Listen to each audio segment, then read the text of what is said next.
சாய்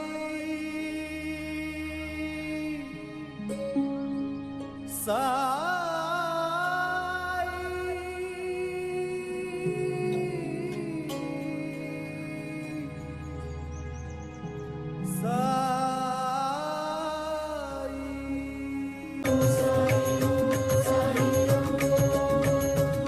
ஓம் சாய்ராம். அனைத்து சாய் பக்தர்களுக்கும் வணக்கம். சாய்ராம், சாய் சீனு. சாய்ராம், நம்ம சாயப்பாவுக்கு இப்படி ஒரு சாய் பக்தரா அப்படின்னு சொல்கிற அளவுக்கு இந்த ஒரு வீடியோ பதிவு ரொம்ப ரொம்ப அற்புதமாக இருக்கும். நம்ம எவ்வளையோ சாய் பக்தர்களை பார்க்குறோம், ஆனால் தன்னுடைய வீட்டில் பாபாவுக்குன்னு ஒரு தனி அறையே ஒதுக்கி அந்த இடத்துல தோரகமாயி அப்படின்னு சொல்லி இடமே உருவாக்கியிருக்காரு. நம்ம கோயம்புத்தூரில் இருக்கிற சாய் கார்த்திக் அவங்க இல்லத்தில் இருக்கிற பாபாவுடைய அற்புதமான ஒரு புகைப்படத்தை பார்க்குறீங்க. இந்த பாபாவுடைய புகைப்படத்துக்கு மேலே இப்போ ஒரு அற்புதமான காட்சியை நான் பார்க்குறேன். இந்த காட்சியை பார்க்கும் பொழுது நான் மெய் செலுத்து போயிட்டேன். அப்படி ஒரு அற்புதமான காட்சி பாருங்கள். 2 பல்லிகள் இருக்கும். இந்த 2 பல்லிகள் காட்சியை நான் பார்க்கும் பொழுது கார்த்திக் சாய்ராமன்ட்ட கேட்டேன், எப்படி சாய்ராம் உங்களால் மட்டும் இப்படி யோசனை பண்ண முடியும் அப்படின்னு நான் கேட்டேன். எல்லாமே பாபா தான் சாய்ராம் அப்படின்னு சொன்னார். நான் கார்த்திக் சாய்ராம் வீட்டுக்கு ஒரு 3 முறை போயிருக்கேன். இப்போ இன்றைக்கி போகும்பொழுது பார்த்தீங்கன்னா சடனாக இந்த 2 பல்லிகளுடைய காட்சிகள் பார்த்த பிறகு எனக்கு மனசு அப்படியே அவ்வளோ சந்தோஷமாகிடுச்சு. பாபா மேலே இவ்வளோ அளவு கடந்த ஒரு பக்தராக இவர் இருக்கார் அப்படின்னு சொல்லும் பொழுது ரொம்ப ரொம்ப ஆனந்தப்பட்டு அவர் கையை தொட்டு வணங்கினேன். இந்த ஒரு அற்புதமான காட்சி நீங்கள் பாருங்கள். ஷிரடியில் பாபா வாழும் பொழுது பல அற்புதங்களை நம்ம சத்குரு ஷிரடி சாயப்பா நடத்தியிருப்பார். அதில் ஒரு அற்புதத்தை இப்போ நம்ம இந்த வீடியோ பதிவோடு ஒப்பிடுற மாரி நம்ம சொல்கிறோம். பாபா ஷிரடியில் வாழும் பொழுது பார்த்திங்கன்னா ஷிரடியில் தோரகமாயில் எண்ணற்ற பக்தர்கள் குழும்பி இருக்காங்க. அப்போ பாபாவுடைய தோரகமாயில் பார்த்திங்கன்னா நிம்பார்னு சொல்லிட்டு ஒரு தொழுகை கூடம் இருக்கும். இந்த தொழுகை கூடத்தில் பார்த்திங்கன்னா ஒரு பல்லி ரொம்ப வேகமாக ஓடுது, ஏதோ சவுண்டு கொடுக்குது, இப்படிலாம் பண்ணிகிட்ருக்கு. இதை பார்த்த தோரகமாயில் சாய் பக்தர் பாபாண்ட கேட்குறாரு, பல்லி என்ன பாபா பண்ணுது, ஒரு மாதிரி டிஃப்ரெண்ட்டாக பண்ணிகிட்டு இருக்கு, இது எதுக்கான அறிகுறி, நல்லதுக்கா எதுக்கு தெரில பாபா அப்படின்னு அந்த பக்தர் கேட்குறாரு. பாபா சொல்கிறாங்க, அவங்களுடைய சகோதரி வராங்க, தூரத்துலேருந்து வராங்க அப்படின்னு பாபா அந்த பக்தரை பார்த்து சொல்லியிருப்பார். உடனே அந்த பக்தர் பார்த்திங்கன்னா மீண்டும் பாபா கிட்ட ஒரு கேள்வி எழுப்பார், பல்லிக்கு சகோதரி இருக்கா, ஏன்பா என்ன பாபா சொல்கிறீங்க, விசித்திரமாக இருக்குது அப்படின்னு பாபாண்ட அந்த பக்தர் கேட்பார். ஆமாம் சகோதரி இருக்குது, அந்த சகோதரி கண்டிப்பாக வருவா அப்படின்னா எங்கேருந்து வருவாங்க அப்படின்னு பாபாண்ட அந்த பக்தர் மீண்டும் ஒரு கேள்வி எழுப்பாங்க.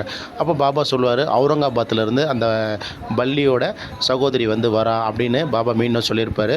அவுரங்காபாத் ஷிரடியிலேருந்து 100 கிலோமீட்டருக்கு அந்த பக்கம் இருக்குது, ஷிரடி இங்கே இருக்குது, எப்படி பள்ளி வரும், அவங்க சகோதரி எப்படி இங்கே வருவாங்க அப்படின்னு பாபாண்ட மீண்டும் அந்த பக்தர் கேள்வி எழுப்பார். அப்போ பாபா சொல்லியிருப்பார், பொறுமையாக இரு, கண்டிப்பாக அந்த பள்ளியோட சகோதரி வந்து சேரும் அப்படின்னு இருப்பார். பாபா சொன்ன கொஞ்ச நேரம் கழித்து பார்த்தீங்கன்னா ஒரு குதிரை வண்டியில் ஒரு பெருந்தொகை ஒருத்தர் வருவார், ஒரு நல்ல வசதி படைத்த ஒருத்தர் வருவார். அவர் பார்த்திங்கன்னா கரெக்டாக தோரகமாய் கிட்ட ஷிரடிக்கு பாபாவுடைய மசூதி கிட்ட வந்த பிறகு அவர் குதிரைக்கு பசியாக இருக்கும். அந்த பசியை போக்குறதுக்கு அந்த குதிரைக்கு தேவையான கொள்ளுகள்லாம் கொடுக்க போவார். அந்த பின்னாடி அந்த ஒரு கோணிப்பையில் அதுக்கு குதிரைக்கு தேவையான உணவுகள்லாம் வச்சுருப்பார். குதிரை தேவையான அந்த கொல்லை அந்த கோணிப்பையிலேருந்து எடுப்பார். அப்படி எடுக்கும்போது அதை தூசி தட்டுவார். அப்படி தூசி தட்டும் பொழுது அந்த கோணிப்பையிலிருந்து ஒரு பல்லி சரசரன்னு வெளியே வரும். அந்த பல்லி பார்த்திங்கன்னா நேராக தோரகமாயில் போயிட்டு பாபாவுடைய அந்த நிம்பார் தொழுக கூடத்தில் இன்னொரு பல்லி ஏற்கனவே அந்த சகோதரிக்காக காத்துட்டு இருக்க பல்லி தயாராக இருக்கும். 2 பல்லிங்களும் தன்னுடைய பாசத்தை, அந்த சகோதரி பாசத்தை அவ்வளோ அழகாக வெளிப்படுத்தியிருக்கும். 2 பல்லிகளும் ஒருத்தருக்கு ஒருத்தர் கட்டி பிடிச்சி முத்தம் கொடுத்துட்ருக்கோம். தன்னுடைய சகோதரி பாசத்தை அவ்வளோ அழகாக வெளிப்படுத்தியிருக்கும். இதை பார்த்து அந்த பக்தர் பார்த்திங்கன்னா பாபா எப்படி இங்கே உட்காந்து இன்னொரு பல்லி அவுரங்காபாத்திலேருந்து ஷிரடிக்கு வரப்போகுது, எப்படி பாபாவுக்கு இது எல்லாமே தெரியுதுன்னு சொல்லிட்டு ஒரு ஆச்சரியத்தில் பார்ப்பார். சகுன பிரம்மமா சாயி யார் எப்போ எங்கே சேரணும்னு பாபாவுக்கு எல்லாமே தெரியும். இந்த விஷயத்தில் பாபா முன்கூட்டியே அறிஞ்சிருக்காருன்னு சொல்லிட்டு பாபா மேலே அவ்வளோ பக்தி கொடுப்பார் அந்த பக்தர். அதே போல் தான் செய்கிறோம். இப்போ நீங்கள் பார்க்குற பாபாவுடைய புகைப்படத்துக்கு மேலே 2 பல்லிகளை நம்ம கோயம்புத்தூரில் இடையர்பாளையத்தில் சாய் கார்த்தின்னு சொல்லிட்டு தீவிரமான பாபாவுடைய பக்தர் இருக்கார். அவங்களுடைய இல்லத்தில் பார்த்திங்கன்னா குருஸ்தான சாய்பாபா இல்லம் சொல்லிட்டு வச்சுருக்காரு. அதில் எண்ணற்ற பாபாவுடைய அற்புதமான நிலைகள் எல்லாம் வச்சுருக்காரு. அதில் ஒரு நிலையில் தான் இன்றைக்கி நான் உங்களுக்கு இந்த வீடியோ பதிவில் காட்டுறேன். பாபாவுடைய புகைப்படத்துக்கு மேலே 2 பல்லிகளை வச்சுருக்காரு.